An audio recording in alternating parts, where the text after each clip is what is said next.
गुरुर्ब्रह्मा गुरुर्विष्णु गुरुर्देवो महेश्वरः गुरुः साक्षात् परब्रह्म तस्मै श्री गुरवे नमः।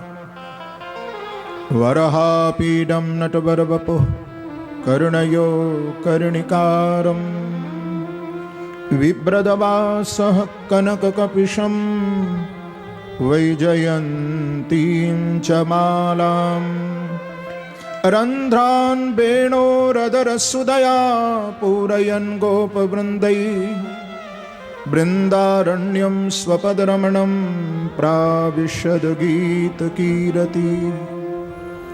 यं प्रव्रजन्तुमनपेतमपेतकृत्यं द्वैपायनो विरहकातर आजुहाव पुत्रेति तन्मयतया तरवोऽभिनेदु स्तं सर्वभूतहृदयं मुनिमानतोऽस्मि।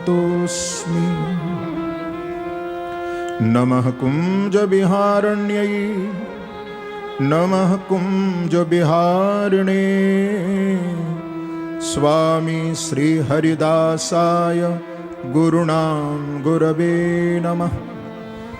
गुरुवरथे त्यक्तराज्यो व्यचरदनुवनं पद्मपदभ्यां प्रियायाः पाणिस्पर्शाक्षमाभ्यां मृजतपथुरुजो यो हरीन्द्रानुजाभ्यां वैरूप्याचुरपणक्षा प्रियविरहरुषारोपितभ्रू वृजिम्भ त्रस्ताब्दिर्बद्धसेतु खलदवदहनः कौसलेन्द्रोऽवतान्नः। अतुलितबलधामं हेमशैलावदेहं दनुजवनकृशानुं ज्ञानिनामग्रगण्यं सकलगुणनिधानं वानराणामधीशं रघुपतिप्रियभक्तं वातजातं नमामि। नारायणं नमस्कृत्य नरं चैव नरोत्तमं देवीं सरस्वतीं व्यासं ततो जयमुदीरयेत्। मङ्गलं भगवान् विष्णु मङ्गलं गरुडध्वज मङ्गलं पुण्डरीकाक्ष मङ्गलायतनो हरि। हरे कृष्ण कृष्ण कृष्ण हरे हरे हरे राम राम राम हरे हरे।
मेरी भवबाधा हरो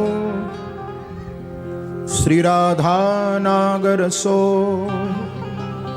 जातन की छाई परे श्याम हरित द्युति होए।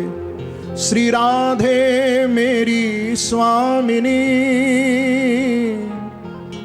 मैं राधे जू को दास जन्म जन्म मोह दीजियो श्री वृंदावन को बास।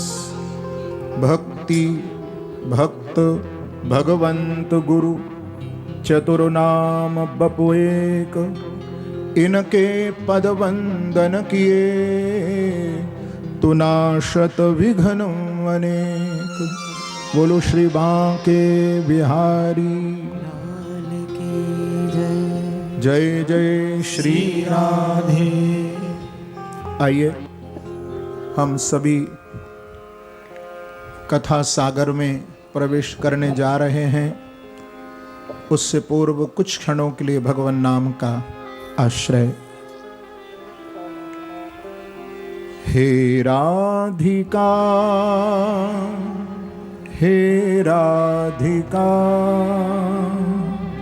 हे राधिका,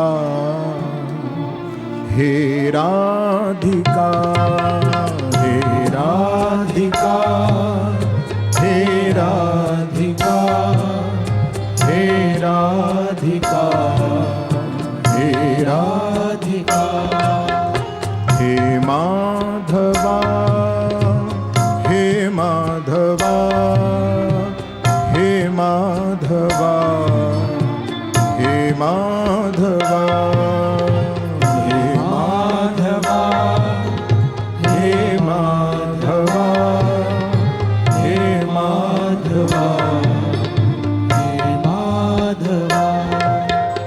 नारायण नारायण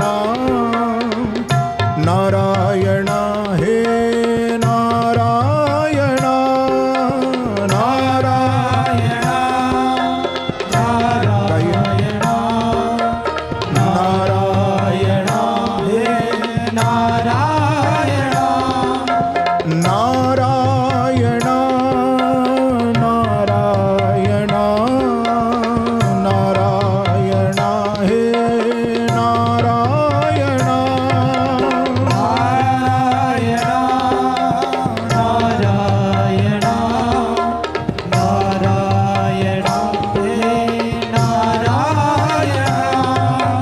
नमः शिवाय ओम, नमः शिवाय ओम, नमः शिवाय ओम, नमः शिवाय, नमः शिवाय ओम, नमः शिवाय ओम, नमः शिवाय ओम, नमः शिवाय, नमः शिवाय ओम, नमः शिवाय ओम, नमः शिवाय ओम, नमः शिवाय, नमः शिवाय ओम, नमः शिवाय ओम, नमः शिवाय ओम, नमः शिवाय।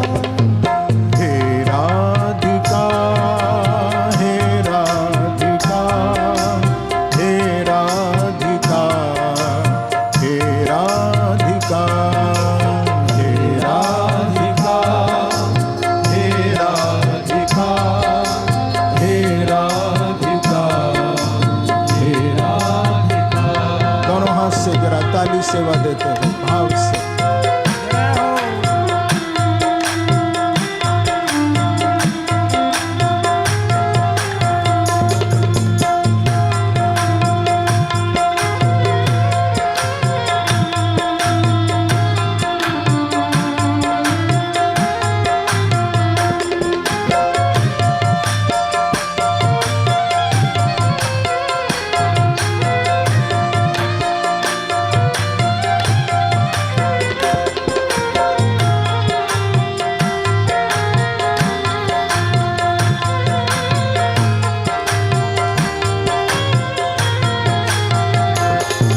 मन में है बसी बस चाह यही,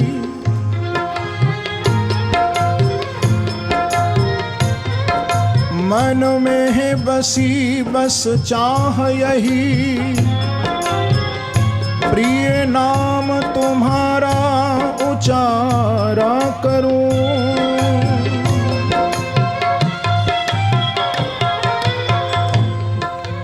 बिठला के तुम्हें मन मंदिर में, मनमोहनी रूप निहारा करूं, मनमोहनी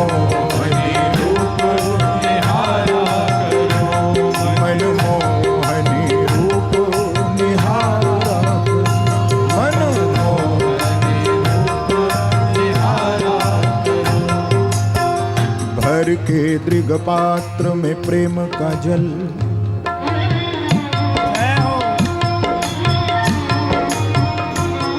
श्री राधे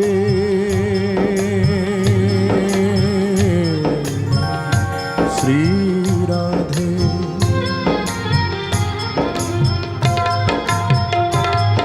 भर के दृग पात्र में प्रेम का जल, पद पंकज नाथ बखारा करूं।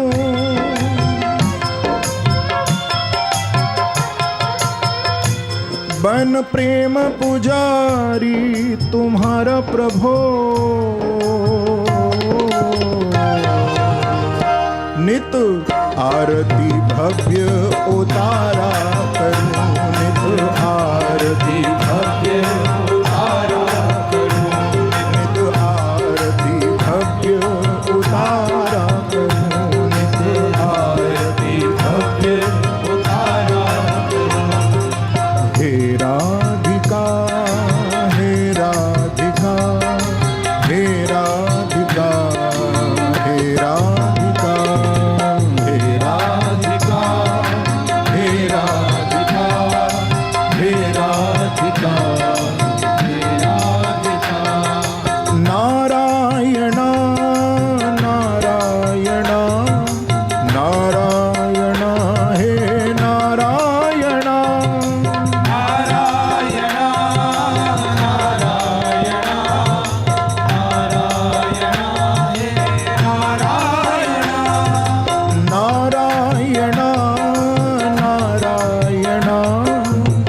नारायण हे नारायण, नारायण गाइए।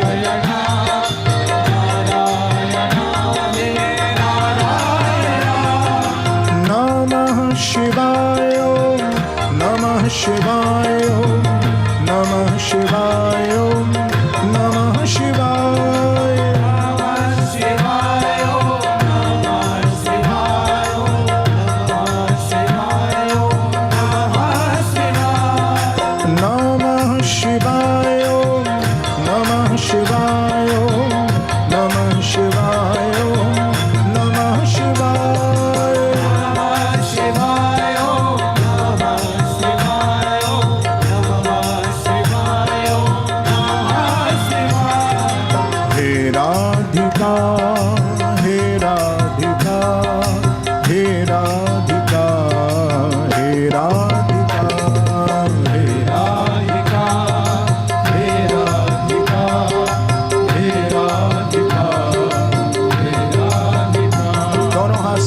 सेवा देते हुए भाव से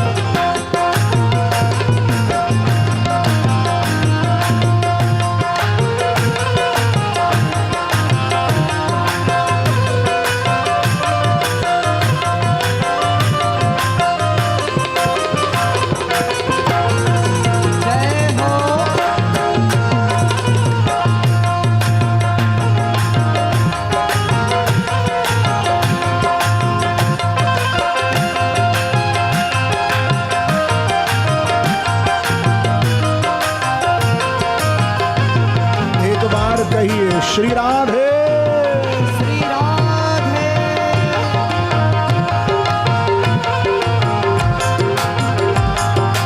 हे राधिका हे राधिका हे राधिका हे राधिका हे राधिका हे राधिका हे राधिका हे राधिका। हे माधवा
माधवा हे माधवा हे माधवा हे माधवा हे माधवा। जरा दोनों हाथ से ताली सेवा देते हुए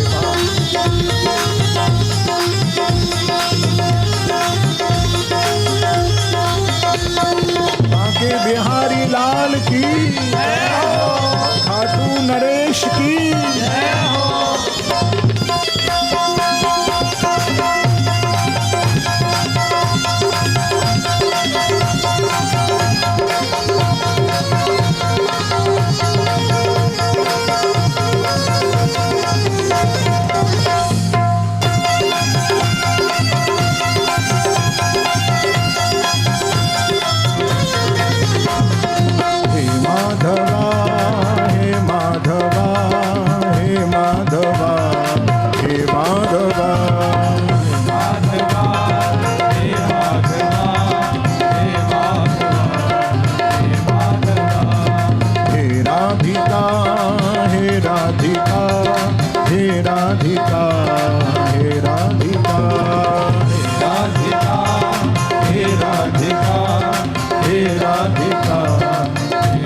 जरा दोनों हाथ उठा करके भाव से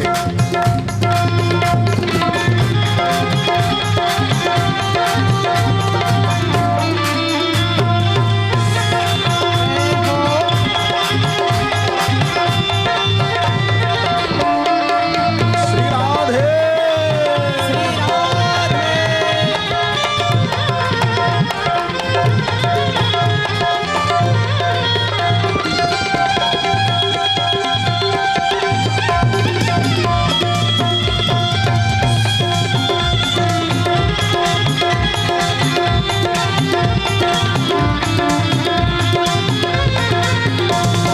राधे राधे राधे जय राधे राधे जय राधे राधे जय राधे राधे जय राधे राधे जय राधे राधे जय राधे राधे जय राधे राधे जय राधे राधे राधे राधे राधे राधे राधे राधे राधे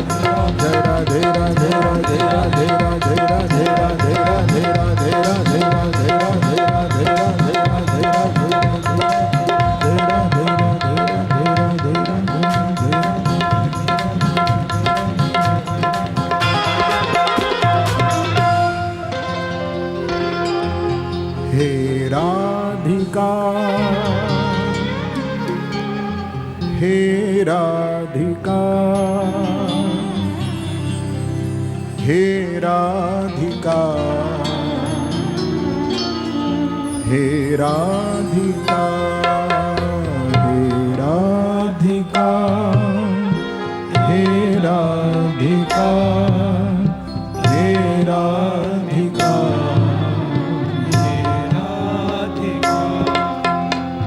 हे माधवा हे माधवा हे माधवा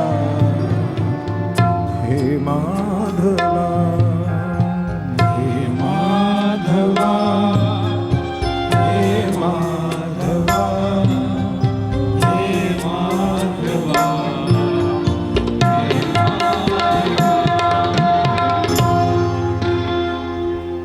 बोलो श्री बांके बिहारी लाल की जय जय श्री राम। परमंगल समुपस्थित सभी भक्त वृंद, श्रोत्र वृंद एवं विभिन्न विभिन्न क्षेत्रों के विशिष्ट महानुभाव, आपने महात्मा की कथा को सुना। ऐसा लिखा है कि महात्म ज्ञानम पूर्वम तु पश्चात भवति निश्चय। हम किसी भी ग्रंथ को श्रवण करने के लिए जब बैठें तो पहले उसका महात्म हमें अवश्य सुनना चाहिए। महात्म माने महिमा। जिस ग्रंथ को हम श्रवण करने के लिए बैठे हैं उसकी महिमा क्या है? तो महात्म ज्ञानम पूर्वम तु पश्चात भवति निश्चय। महिमा को सुनकर के फिर श्रवण की लालसा हमारे मन में पैदा होती है। और माहात्म्य में आपने दो कथाएं सुनी। एक कथा धुंधकारी के उद्धार की और दूसरी कथा भक्ति ज्ञान वैराग्य की। क्योंकि भागवत की कथा का श्रवण करके यत्र भागवती वार्ता, जहां भागवत की वार्ता माने कथा होती है वहां ये तीनों ही आते हैं, भक्ति ज्ञान और वैराग्य।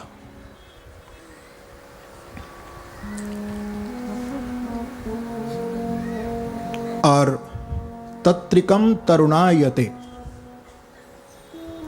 कथा को सुनकर ये तीनों ये तरुण हो जाते हैं। तरुण माने जवान हो जाते हैं। आपने सुना था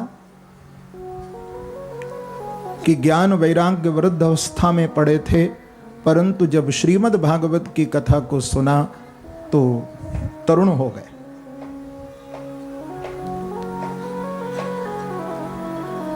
तो विशिष्ट भक्ति है।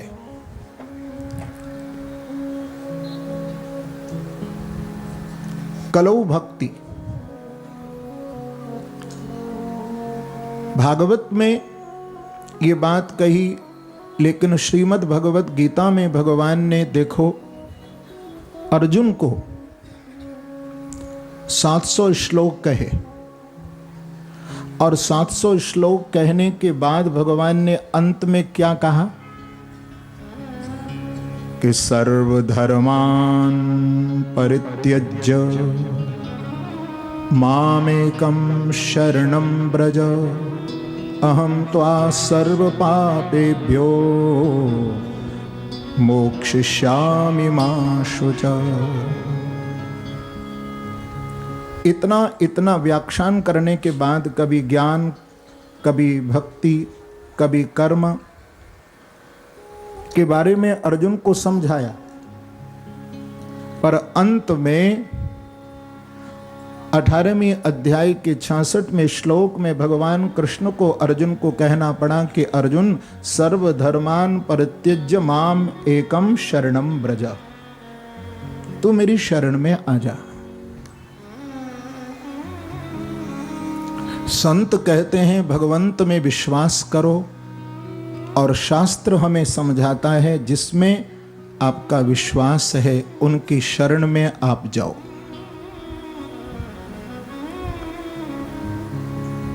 प्रभु की शरणागत कैसे जीव हो। कथा शब्द का अर्थ यही है, कम प्रेम स्थापयति इति कथा, जो कि हमारे हृदय में भगवान के प्रेम की स्थापना कर दे, उसे कहते हैं कथा।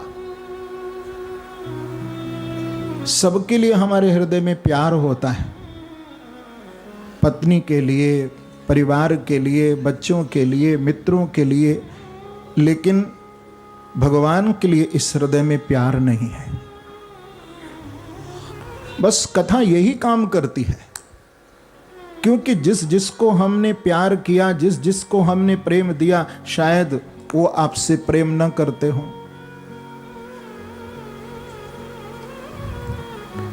मैं कहा करता हूं कि संसार का संग व्यक्ति को बोर करता है, पर लोग कभी कभी मेरी बात को सुनकर कहते हैं कि महाराज श्री ऐसा तो नहीं, पत्नी भी अच्छी लगती है, बच्चे भी अच्छे लगते हैं, परिवार सब अच्छा लगता है, ये तो हमको बोर नहीं करता। भैया यदि आप विचार करेंगे तो भागवत जी कहती हैं कि भैया देखो, यदि तुम इनसे बोर नहीं हो रहे हो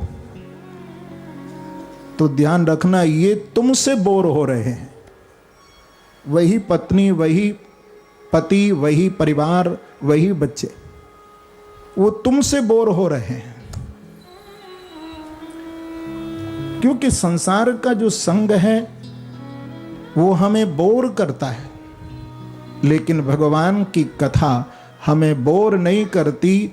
भगवान की कथा हमें परमात्मा में विभोर कर देती है, डुबो देती है। इस हृदय में जो सूना हृदय है, जो निरस है, जो रसहीन है, उसमें भगवान के लिए हमारे प्रेम पैदा हो जाए। क्योंकि जिसके हृदय में भगवत प्रेम पैदा हो जाता है भैया, उसका कोई शत्रु ही नहीं होता। किसी के प्रति उसका द्वेष, किसी के प्रति राग होगा ही नहीं।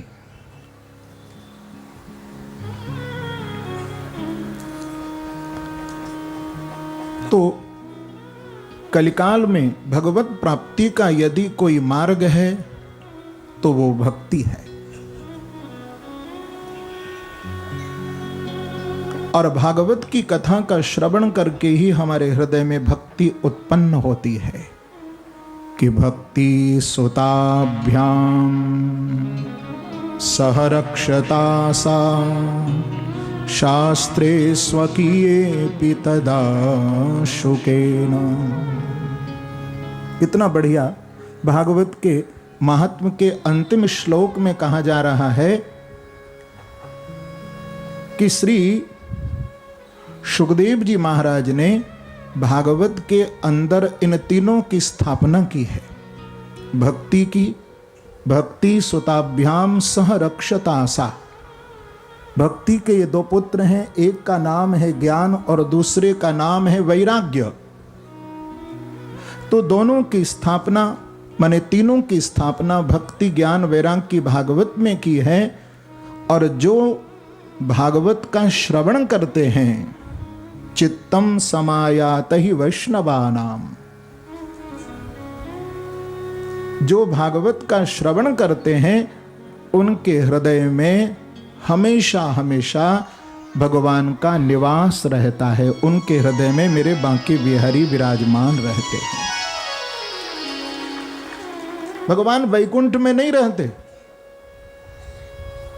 नाम उनका वैकुंठ नाथ है। स्वयं भगवान नारद जी को ये बता रहे हैं कि मैं कहां रहता हूं, मुझे यदि मिलना हो तो ज्यादा मत ढूंढो। भगवान कहते हैं कि नाहं बसामि वैकुंठे योगिनां हृदयेन च मदभक्ता यत्र गायन्ति तत्र तिष्ठामि नारद। भगवान कहते हैं कि नारद जी, न तो मैं वैकुंठ में रहता हूं, न मेरा वास योगियों के हृदय में है, तो कहां है प्रभु, आप कहां मिलेंगे? भगवान ने कह दिया कि जहां मेरे भक्त आर्त भाव से मेरा कीर्तन करते हैं, मेरा कथा करते हैं, भगवान कहते वहीं मैं बैठा होता हूं, वहीं मैं उपस्थित रहता हूं। तो कहीं भगवान आपको मिले ना मिले, लेकिन भगवान आपको भगवत सत्संग में अवश्य मिलेंगे, भगवत कथा में प्रभु अवश्य मिलेंगे।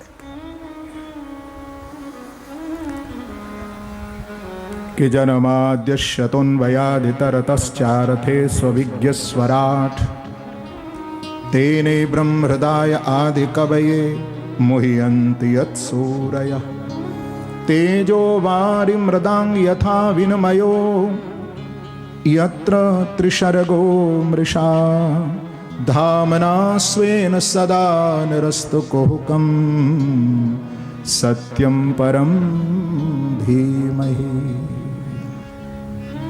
देखो, भागवत का जब शुभारंभ वेदव्यास भगवान करने लगे तो ब्रह्म सूत्र के दूसरे सूत्र से भागवत का शुभारंभ किया है। प्रथम ब्रह्म सूत्र है अथातो ब्रह्म जिज्ञासा। ये पहला सूत्र है ब्रह्म सूत्र का। अथा तो ब्रह्म जिज्ञासा। लेकिन उसके लिए शम दम वैराग्य अधिकारी होना जरूरी है। परंतु भागवत की महिमा आप देखें, जब भागवत का शुभारंभ प्रारंभ श्री वेदव्यास भगवान करने लगे तो कहते हैं कि जन्माद्यस्य यतः।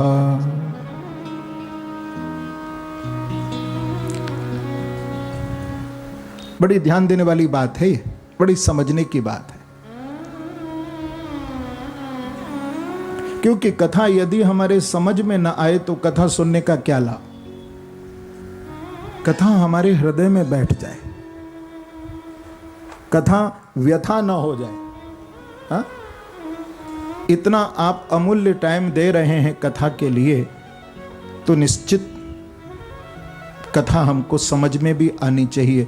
क्योंकि कथा मनोरंजन नहीं है, कथा आत्मरंजन है।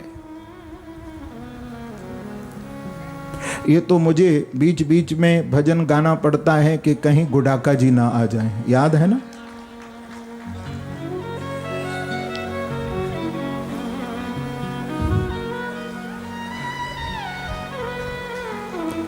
क्योंकि गुडाका बहुत गड़बड़ करती है। अब कथा भी तो 2 बजे से है, विश्राम के समय पर ही है। लोग कहते हैं महाराज श्री 3 बजे से टाइम क्यों नहीं? हम तो देखते 3 बजे से ही कथा होती है। आपने तो 1 घंटे पहले, और 2 बजे तो बड़ा प्रमाद, बड़ा आलस्य आता है। नहीं भैया, कथा में आप आओगे तो कथा में प्रमाद भी आपके साथ आता ही है, आलस्य आता ही है। पहले मैं आपको बताऊं, अब तो हम भजन गाते हैं बीच में जिससे आपका आलस्य दूर हो जाए। पहले जब गांव में कथा होती थी ना, तो एक नियम था। हमने राजस्थान के गांव में भी कथा की, ब्रज के गांव में भी बहुत कथाएं हुई। तो पहले एक नियम था कि कथा के बीच बीच में श्रोता लोग कहा करते थे, सत्यवचन महाराज। आप भी जरा बोल दो। इसका मतलब यह है कि जो हमको व्यास गद्दी से सुनाया जा रहा है, बताया जा रहा है, वो सब सत्य है।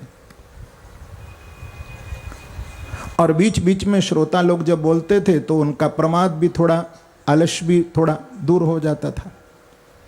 अब कीर्तन या भजन गा दिया जाता है, तो बीच बीच में श्रोता लोग कहते थे, सत्यवचन महाराज, सत्यवचन महाराज।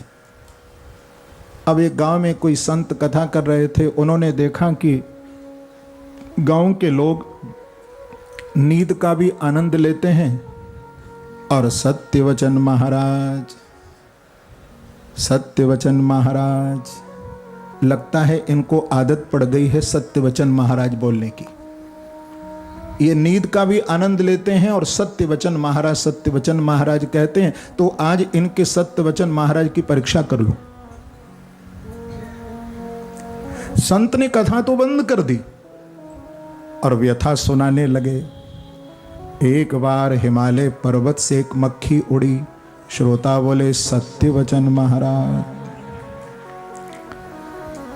उड़ कर के वो मक्खी एक हलवाई की दुकान पर गई, एक स्वीट मिठाई की दुकान पर गई, और उसने अपने पांव में 5 केजी का 5 केजी का बर्फी का एक पीस दबाया। 5 किलो का, ध्यान देना, 5 केजी का बर्फी का एक पीस दबाया और पांव में दबा करके वो मक्खी हिमालय की ओर उड़ गई। श्रोता बोले, सत्यवचन महाराज। तो उन संत जी ने कहा कि खाक वचन महाराज।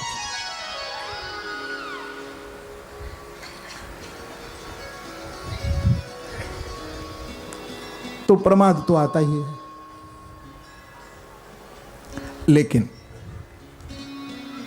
प्रमादेन हतम श्रुतम। इसलिए बीच बीच में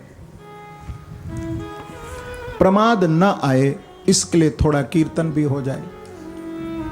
कहिए श्री राधे, श्री राधे। तो कथा वही है जो हमारे हृदय में उतर जाए। बैठ जाओ तो आपको शम दम वैराग्य और आप भगवत प्राप्ति के अधिकारी भी बन जाओगे। ये कथा की महिमा है।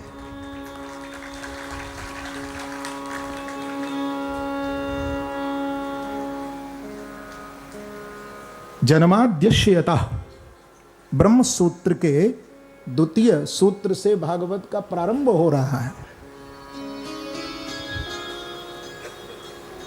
और इस सूत्र को बताकर के लगता है वेदव्यास भगवान ने सबको भागवत श्रवण का अधिकारी बता दिया हो कि भागवत सुनने का हर व्यक्ति अधिकारी है। भागवत सबका ग्रंथ है। हाँ, अथा तो ब्रह्म जिज्ञासा वाली बात होती तो वहां पर प्रश्न खड़ा हो सकता था, लेकिन वेदव्यास भगवान कहते हैं कि जन्माद्यस्यतः भागवत के सब श्रवण के अधिकारी हैं। कहते हैं कि सद्रूप पदार्थों में जो व्याप्त है और असत पदार्थों में जिसका अभाव है, जिसके द्वारा संसार उत्पन्न हो रहा है, जिसके द्वारा संसार चल रहा है और जिसके द्वारा ये संसार मिट रहा है, जन्म, स्थित और प्रलय, तीनों का जो मूल कारण है, जो स्वयं प्रकाश है, जो सब में परिपूर्ण है, तेने ब्रह्म हृदय आदि कवये, जिन्होंने ब्रह्मा या हिरण्यगर्भ जो नहीं है, जो ब्रह्मा और हिरण्यगर्भ को भी संकल्प मात्र से जिसने वेदों का ज्ञान दे दिया,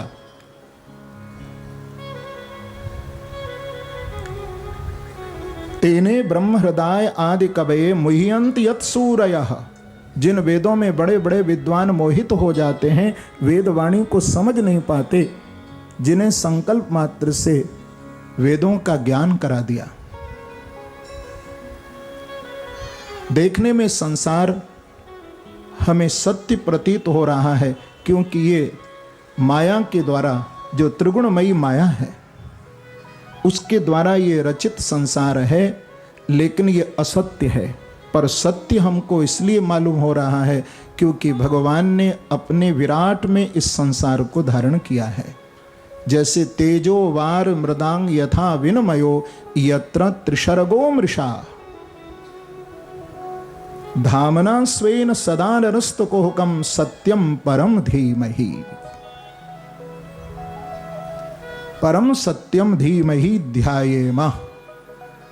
जो माया और माया के कार्य से जो परे हैं, ऐसे सत्य भगवान को हम सब प्रणाम करें। बोलो सत्य भगवान की। देखो, भागवत में सत्य की वंदना की गई है, क्योंकि भागवत किसी एक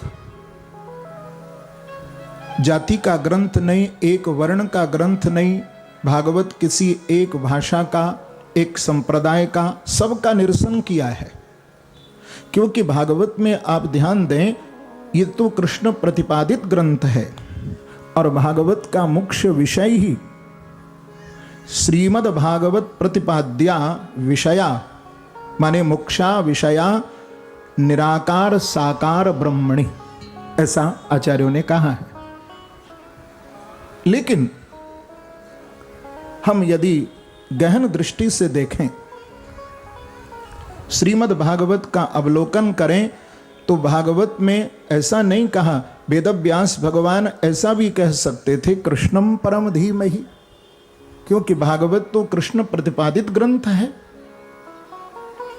ऐसा भी कह सकते थे क्योंकि भागवत में तो राम जी का भी चरित्र है 2 अध्याय में, रामम परम धीमहि। ऐसा भी कह सकते थे शिवम परम धीमहि, शिव की कथा भी है। भागवत में भगवान विष्णु का भी प्रसंग है, विष्णुम परम धीमहि। भागवत में शक्ति का भी प्रसंग है, तो शक्तिम पराम धीमहि। पर वेद व्यास भगवान कहते हैं सत्यम परम धीमहि। बड़ी ध्यान देने की बात है ये, क्योंकि सत्य में कोई भेद नहीं, सत्य अभेद है। नाम में और रूप में अंतर हो सकता है, लेकिन सत्य में कोई अंतर नहीं है। सत्य दो नहीं होते, सत्य एक है। क्या आप जिस इष्ट को मानते हैं वो आपका इष्ट सत्य नहीं है? या मैं अपने इष्ट को मानता हूं तो क्या मेरा इष्ट बांके बिहारी सत्य नहीं है? जो आपके इष्ट हैं वो आपके लिए सत्य हैं, क्योंकि सत्य इतना संकुचित नहीं है, सत्य विराट है। और जीवन में सत्य प्राप्ति से ही जीवन विराट होता है।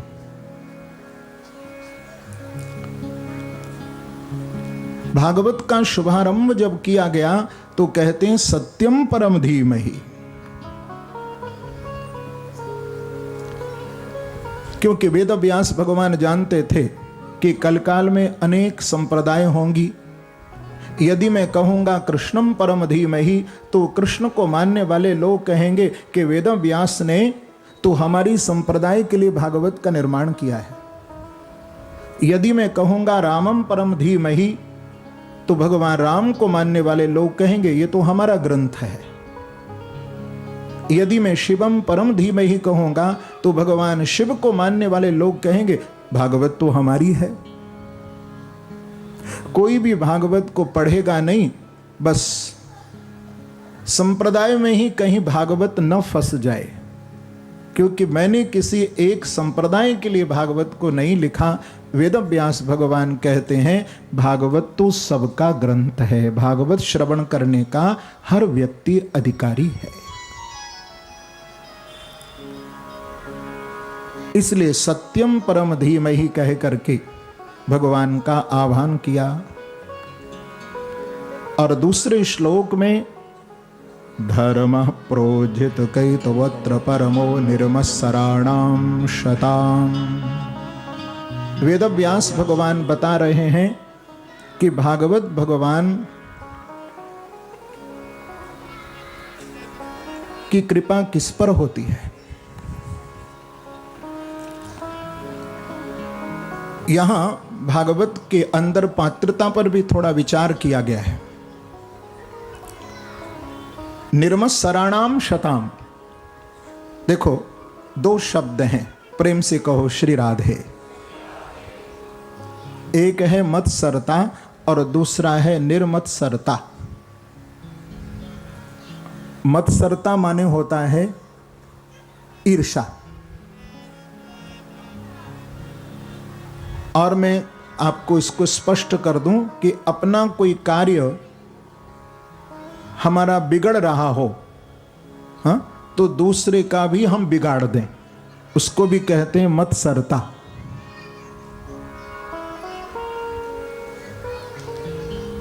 तो जिसके हृदय में मत्सरता है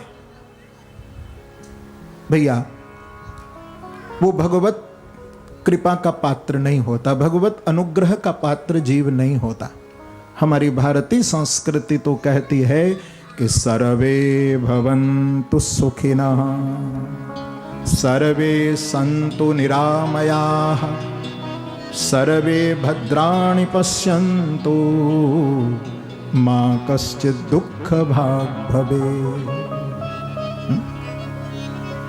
हमारे शास्त्र कहते हैं कि सभी सुखी हों, सभी निरोगी हों, कोई दुखी ना हो। सर्वे भवन्तु सुखिनः। और सच बात यही है कि हम सबके सुख की कामना यदि परमात्मा से करेंगे तो हमारी झोली में कभी दुख नहीं आएगा। जो केवल अपना अपना सुख परमात्मा से, प्रभु से मांगता है, भैया वही व्यक्ति दुखी होता है। अपना सुख जरूर भगवान से मांगो, ऐसा नहीं कि हम अपना सुख प्रभु से न मांगे, लेकिन दूसरे के भी मंगल का भाव हमारे हृदय में हो कि सर्वे भवन्तु सुखिनः। देखो, मत्सरता के संबंध में एक मैं दृष्टांत दिया करता हूं कि एक ब्राह्मण थे जिनको एक समय का भी भोजन नहीं मिलता, बहुत निर्धन, बहुत गरीब थे। क्या करें, एक समय का भी भोजन का प्रबंध नहीं है। तो इस ब्राह्मण ने सोचा कि मैं ऐसे किस देव की उपासना करूं जो जल्दी से धनवान हो जाऊं। बोले जल्दी प्रसन्न होने वाले देव यदि कोई है तो बोले महादेव हैं। बड़ी जल्दी भोले बाबा प्रसन्न हो जाते हैं। तो इसने भगवान शिव की आराधना की, इससे शिव प्रसन्न हो गए। भगवान शिव ने दर्शन देकर के कहा कि ब्राह्मण बरम ब्रूहि, मेरे से वर मांग ले। तो इसने कहा कि महाराज यदि आप प्रसन्न हो तो ये वरदान दो। आप तो देख ही रहे हो मेरी स्थिति कि जीवन में कितना गरीबी है, एक समय का भोजन भी मुझे ठीक प्रकार से परिवार को नहीं मिलता है, तो आप कृपा करें। भगवान शिव ने उसी समय एक घंटा दिया और देकर के घंटे को भगवान बोले, देख ब्राह्मण, जो वस्तु तुझे चाहिए इस घंटा को बजा देना, झट तुझे मिल जाएगी। ये ब्राह्मण बहुत प्रसन्न हो गए। जब भगवान शिव को प्रणाम करके चलने लगा तो शिवजी ने आवाज लगाई, ब्राह्मण देवता एक बात और सुनते जाओ। देखो, जो वस्तु आप घंटा से मांगोगे वो तुमको मिलेगी एक, लेकिन तुम्हारे पड़ोसियों को मिल जाएगी दो। लेकर के घंटा जब ये ब्राह्मण घर आए, कोने में घंटा पटक दिया। सोचने लगे कि भूखा तो मैं मरा, तपस्या मैंने की, अब कुछ घंटा से मैं मांगूंगा तो वस्तु मुझे मिलेगी एक और मेरे पड़ोसियों को मिल जाएगी दो। बोले भूखा मर जाऊंगा लेकिन घंटा नहीं बजाऊंगा। पटक करके घंटा घर में बाहर धन कमाने के लिए चल दिए। 3 दिन हो गए। ब्राह्मणी घर में भूखी प्यासी है। अब प्रातःकाल सोकर के उठी तो घर की सफाई कर रही थी। रात को 3 दिन से, रात क्या 3 रात निकल गई, कुछ खाया नहीं, भूख से व्याकुल है। तो घर की सफाई सुबह करने बैठ गई। कोने में घंटा पड़ा हुआ था। ब्राह्मणी ने देखा धूल जम गई है, चलो सफाई कर दूं। तो जो सफाई करने के लिए उस घंटा को ब्राह्मणी ने उठाया तो उठाते ही घंटा जोर से बजा। जो बजा तो सुंदर दिव्य थाली में, क्योंकि भूखी थी ना, 56 भोग सज करके आ गया। स्वर्ण की थाली, सोने की थाली में 56 भोग सज करके आ गया। ब्राह्मणी ने झाड़ू तो फेंक दी क्योंकि बहुत भूखी थी। थाली लेकर के भोजन किया और भोजन करने के बाद सोचने लगी कि भोजन तो मुझे घंटेश्वर बाबा की कृपा से मिला है। जब मुझे भोजन दिया है तो इनसे और भी कुछ मांग करके देखूं, मकान भी दे दे मुझे। तो उसने फिर घंटा बजाया और बोली कि हे घंटेश्वर बाबा, मेरो एक मकान बन जाए तो आपका तुरंत सुंदर एक कोठी बनकर के तैयार हो गई। लेकिन आपकी सिंगल स्टोरी और पड़ोसियों की डबल स्टोरी बनकर के तैयार हुई। फिर कहा कि हे घंटेश्वर बाबा, मेरे घर में मोटर कार आ जाए। तो आपके यहाँ 2 गाड़ियां आई तो पड़ोसियों के यहाँ 4 पहुंच गई। फिर कहा कि हे घंटेश्वर बाबा, मेरे घर में नौकर चाकर आ जाएं। आपके यहाँ 4 नौकर बिना बुलाए पहुंच गए कि हमको काम पर रख लो, और पड़ोसियों के यहाँ 8 पहुंच गए, क्योंकि दुगना होना था ना। भोलेनाथ ने कहा सारी सुख सुविधाएं हो गई घर में, ब्राह्मणी बहुत प्रसन्न है। जब ब्राह्मण भोजन बाहर से विदेश से लौटे और जहां टूटी फूटी झोंपड़ी थी वहां देखा तो एक महल खड़ा है। सोचने लगे ब्राह्मण देवता कि हमारी तो टूटी फूटी एक झोंपड़ी थी, यहां महल, कहीं ऐसा तो नहीं ब्राह्मणी ने कहीं घंटा तो नहीं बजा दिया। दौड़े दौड़े घर के अंदर गए, ब्राह्मणी द्वार पर ही मिली, पति को देखा तो चरण स्पर्श किए और बोली कि महाराज आप कहाँ मारे मारे फिर रहे हो? देखो भगवान शिव की कृपा से सारा घर में, सारा सुख तो घर में ही है, आप कहाँ फिर रहे हो मारे मारे?